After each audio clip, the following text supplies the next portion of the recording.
Yeah, so like I said, Saturday we're at the Utilita Arena Birmingham. We've spoken to those guys now, but such is the hotbed of boxing in the Midlands, we are back again on November 6th. We announced this show recently with some of the guys to my right and left, Zach Parker, Lennox Clark, Nathan Heaney, but at the time we were still working through opponents. I believe you can share some more information on where we're going? Yeah, absolutely. We've been working hard to get these guys matched. As you can imagine, it's been it's quite tricky because obviously, especially with with the amount of shows that are going on at the moment and things like that, it's some of these guys are a bit avoided, and I actually feel like naming and shaming a few people because a lot of people talk a good game, but a lot of people also all go on the missing list. But fortunately, we've managed to get some great fights made. And I'll start with Nathan Heaney. He's going to fight Sladan Janjanin for the IBO International Super Middleweight title.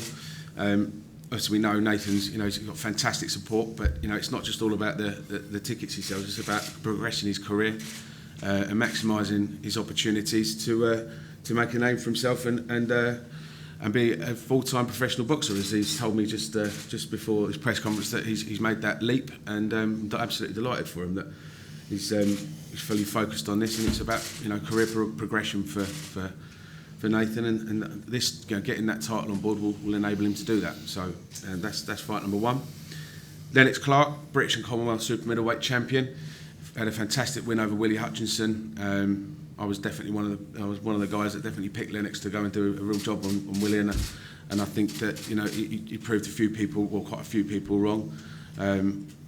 He's had a bit of a niggling injury over the past 6 months or so, but pleased to say that he'll be back out November 6th, and we've secured Lennox the IBF Intercontinental Super Middleweight title, and we're just finalising a deal at the moment with Robert Ratz to come over to the UK and challenge Lennox. I think it's a great opportunity for Lennox to get himself a world ranking, and obviously he keeps hold of his British and Commonwealth titles, which he'll defend early part of next year.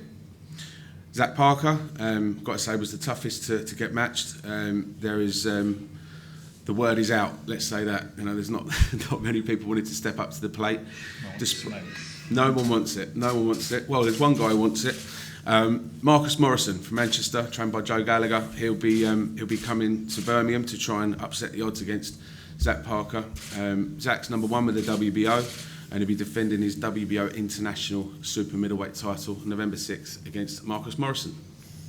And they're three really good fights, right? That's going to be another fantastic show on November 6th. Good fights. All the guys have got plenty to gain. They've all got to stay on the ball, stay focused. Nathan and Lennox will be stepping up for their first international titles. Sorry, second international title for Nathan. So obviously there's a lot at stake for it. You don't want to any slip ups, and they've got to be fully focused, which I'm sure there will be. Zach's got huge fights on the horizon next year. I think a few people within the rankings of not just the WBO but the other three governing bodies are probably hoping Zach slips up so that they don't have to fight him to get to number one. But I can assure you that Zach Parker will be putting on a fantastic performance November 6th in preparation for what will be a monster fight next year for the WBO world title. That is the plan, and I'm sure Zach won't be diverting from it. I will ask Zach about this in a minute, but obviously you speak about him fighting for the WBO world title. That same night in America, the current holder of that bout, Canelo Alvarez, will be fighting. Is that something that down the line we're going to be pushing for? Absolutely. There's no point in being number one in the BO if you're not going to be trying to fight the world champion. We offered the fight to, I think, probably the majority of the top 15 in the BO, and nobody wanted to step up and try and seize that opportunity. I think a lot of people are quite happy just to sit tight and hope that Zach gets beat, but that ain't happening. Right. So of course, that's the aim next year is a fight for the world title, and one would imagine that would be Canelo. So they are the fights. They've not yet been formally announced, but that's what the direction of travel we're going for November 6th. For now, I'm going to speak to the fighters. I'm going to start with Nathan. Nathan, I think of all the fighters in this country that were affected by fans not being allowed in the arena, no one was more affected than you, because your audience is, A, it's massive, but B, they seem like, to a man, they're your mates. You feed off their energy in the same way they enjoy being at your fights. Is it now? Are you happy to be building up that momentum again, having the fans back in? Is that propelling you forward? Yeah, massively. As you mentioned, like my guys, they are my pals. They're incredible. I mean, I only boxed 6 weeks ago, and already as of the weekend, it's just gone 1,200 people have already bought tickets. So it's incredible. Like the amount of support they show me from Stoke-on-Trent is something special. But obviously, my first fight for you guys was behind closed doors, and all the questions in the lead up to that. How are you going to perform without the crowd there? And I kept saying, yeah, it's going to be fine. Give it the old bravado. But I didn't know I was going to perform. And to be fair, it did affect me a little bit. I didn't push through the gears like I normally would. And granted, Ryan Oliver's a very, very tough lad anyway. But yeah, and then obviously when we went to Telford, they took the place over there, and then it trebled in size the following time in Birmingham, and obviously we're back again, and hopefully they'll have the same, if not a little bit more support. But yeah, it's incredible how they're helping me. One of the things you've said over the last 2 fights, Telford and then Birmingham, you obviously had fantastic support, but you always said to me, this support will grow and grow as the quality of opponents grow, as the titles start turning up. Now you've got a title fight, you've got Sladin Janjanin, I think he's 30-6, he's a winning fighter, he's got 23 knockouts on his record. Is this going to bring Stoke to life in the way that you always wanted it to? Yeah, massively. There's nothing better for my guys. They're paying their hard-earned money to come and support me all the time. And it's nice for them to have a bit of nerves when they're in the crowd, knowing that the guy's got 23 knockouts out of 30. If I do something wrong, he could clip me and anyone can be put on their arse, you know what I mean? So it makes it more dangerous, makes it more exciting, and I've got the opportunity, as Francis said, about bringing another international title back to Stoke, which is the objective. Correct me if I'm wrong, but you've won a version of this title before, but you won it at a different weight. Is that correct? But now you're going for the one at the weight you want to fight at. Yeah, so it was the RBO Continental before at super middle, but it was only a few pounds over at the super middle weight. I was close to the middleweight limit anyway. It's only a few pounds over. So this time it is at my proper weight. It's another step up in terms of the title, and I'm really looking forward to fighting for it. Do you know much about your opponent? Obviously, 30 wins, 23 knockouts, but he took Martin Murray the distance. Martin couldn't stop him. Are you familiar with him in any way, or are you just going to focus on yourself? I've watched a few videos of him. I've watched him against Martin Murray as well, and Martin's won one hell of a fight and strong as an ox. So I know the opponent is going to be tough as nails. So I've got to be very clever what I'm doing. I can't just go in there wailing the shots. There's got to be a strategy behind breaking the guy down. But again, like I said, he's got that knockout power. So I've got to be very switched on for the old 10 rounds and just see what can happen. So obviously Sladan, he's not with us today. He'll be flying over closer to the fight. One of the things that I think is interesting with you is you've gone maybe from being the sweetheart of the boxing industry in this country to maybe having a bit of a target on your back. For a while it was, the fans, they're singing, how great. And then over the last couple of months, you've seen fighters like River Wilson Bent, Bradley Ray, these guys taking shots, calling for the fight. Is that something you're aware of, that people are starting to target you more now? Yeah, massively. It is what it is. I've got a massive following, and obviously my stats is rising in terms of on BT Sport and stuff, so they probably see me as one of the easier targets out of the division. If they beat me, well, they've stopped the Stokey hype train from happening. But I'm a better fighter than what they give me credit for. Like, one of the weirdest compliments I get after a fight was, "You're way better than I thought you were," which is just weird. And you punch way harder as well. But I aren't too fussy, mate. It's like I like how my career's gone. I haven't had to call a single person out. Granted, in my head, I know there's a few fighters I'm really looking to possibly fight in the future because they make sense. But I also benefit them in the future, the ones I would potentially be looking to fight. Whereas these guys that are calling me out, they provide no benefit to me. Yes, they're a good fighter, but there's also loads of other good middleweight fighters. So there's nothing special about these guys. It's just the fact that they've called me out, so they feel obligated because they've done it on Twitter, don't they? Before your last fight, I came with you to the Bet365. We had BT. We filmed you around the venue, and I was struck by how famous you were. The amount of people queuing for pictures, the amount of people that wanted to speak to you. Is the big dream for you still that big fight at Stoke City Stadium? Yeah, that is the dream. Like, as a young boy, the dream was to play football for Stoke City because I want to be a footballer first and foremost. I've done boxing my whole life, but what I'm doing now, I dreamed later on in life as like a young 17-year-old. But so to be doing what I'm doing now is amazing. But yeah, to obviously do it as a boxer would be. It's never been done before, so it would create history. And as you say, you've seen it. Like, if we did it tomorrow, honestly, the city of Stoke-on-Trent, there'd be like 15,000 to go. Like, it would happen. So build me up as Francis and Frank Warren are doing. Get me the good fights, and then who knows, summer 2022. Let's do something. Let's talk. Yeah. Right, thanks, Nathan. Going to move along now to Lennox. How we doing, mate? I'm all right, thanks, mate. It's been a while since we've seen you. You beat, like Francis said, beat Willie Hutchinson, maybe took a few people by surprise, but then since then a few dates fallen off, and then an injury meant you're now only getting out however many months, 7 months later. Are you ready to go now? Are you ready to get some momentum back going? Yeah, man, it's been frustrating. Obviously, I picked up an injury in sparring after the Willie Hutchinson fight, after I was about to get the ball rolling and showing you guys what I'm about. But I'm glad to be back fit and back in action in my home city. Yes, that's an interesting point. I don't think you fought in Birmingham since November 2019, which we don't want to mention that. Which was the Lerone Richards fight, which is a fight that you've consistently said you want to run back. Is that still in your head now? Is that still the fight you want to go and do? Yeah, man, he's always in my head. That fight is a fight I'd love to revenge whenever I'd fight him and give him my purse. So, you know, that fight, I'd really love to get it on again. Don't get started. Forget about him today. Forget about him for today, you're right. But obviously it is your first time back in Birmingham since then. Does that mean something? Being back, fans are back, having your people there, does that motivate you more? Yeah, of course. Yeah, I've got a good following. It's not as big as Heaney's, but, you know, there'll be a lot of Brummies there cheering me on. So it'd be good to show them, a proper stellar performance again, you know, in my home city. So for this one, it looks like Francis said we're looking at getting the IBF Intercontinental title for that, which will improve your rankings. But when you come out of that fight, are you looking to move up the world rankings, or are you looking to defend your British and Commonwealth titles? Yeah, there's an annoying little prat, Zach Chelly, keeps banging my name on. So I'm going to defend to him next year, early February, and then we'll see what's on the table after that. Is the Chelly fight one you want? You want to go and settle it with him? Yeah, I've got to finish him off because he keeps talking the most online and whatever. So I've got to make that fight happen and do a good job on him.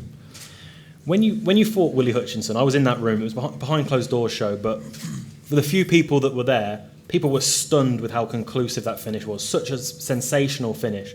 Is that what you're looking to do this weekend again? In November, make a big statement? Yeah, of course. Obviously, we've got to keep the ball rolling and keep people following me and increasing my backing. And to do so, I've got to be having explosive knockout performances, the same as what I've done. It sounds like as well you're one of those fighters that does look forward, plans forward. Not saying you're looking past this opponent, it's a tough fight. Robert Rax is a good operator, but you've got Zach Chelly in your mind. Are you someone that's got a plan for the next 12, 18 months in terms of where you want your career to go? Yeah, well, Zach Chelly weren't really part of the plan. He's put himself in the picture, keep disrespecting me online. So, you know, Robert Rax is a stiff opponent. And, you know, Francis and Frank have managed to make it for a title. So this is my goal now. And then I'll get over this fight in November, and then we'll see after Zach Chelly what's happening. So we speak about Zach Chelly. In a second, I'm going to speak to Zach Parker. But obviously, same division. You're a super middleweight. You want to achieve as well.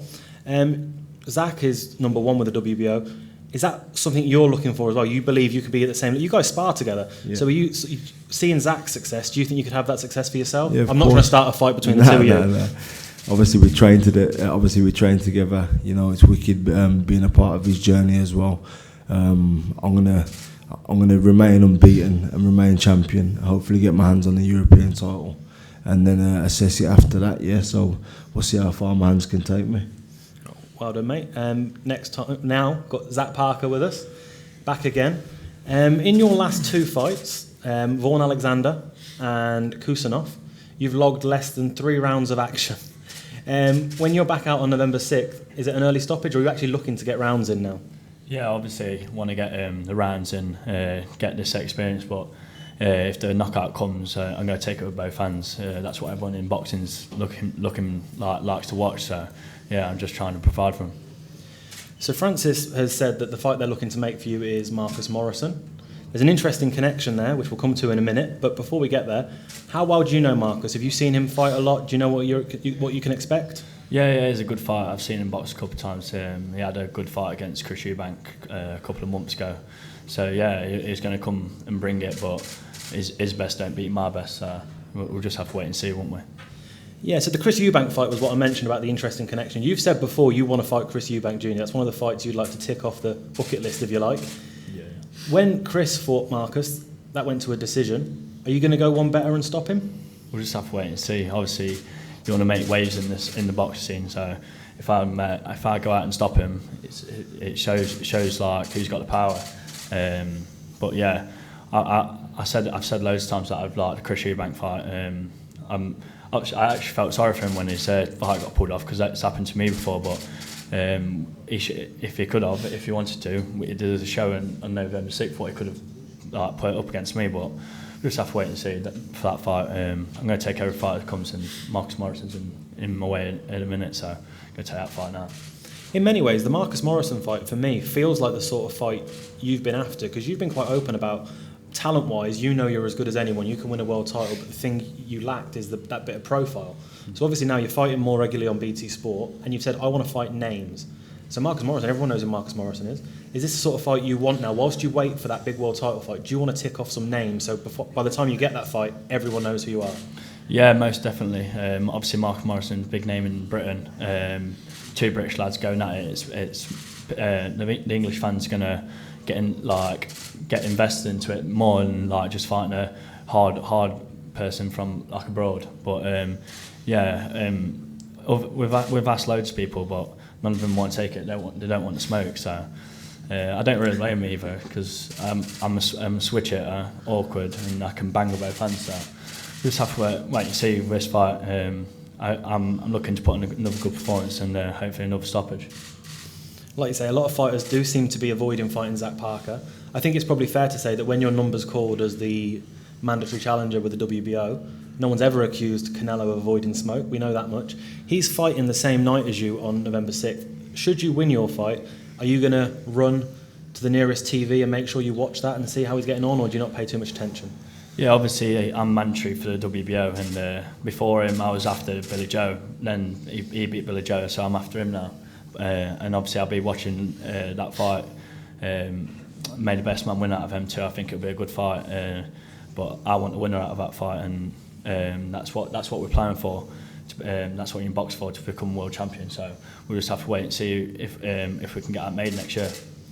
Quite a few British fighters have tried now with Canelo. How would you approach it any differently, and how do you think you'd get on? I've got a lot of different style than what the other British lads have come with. Obviously, Billy Joe had a good style against him, awkward southpaw, but he just didn't have the power, he didn't have the size as a proper super middleweight. And obviously that's what I bring, size and power with both hands. And we'll just have to wait and see if that fight gets made. I'll put in my best performance in, and we'll just have to wait and see.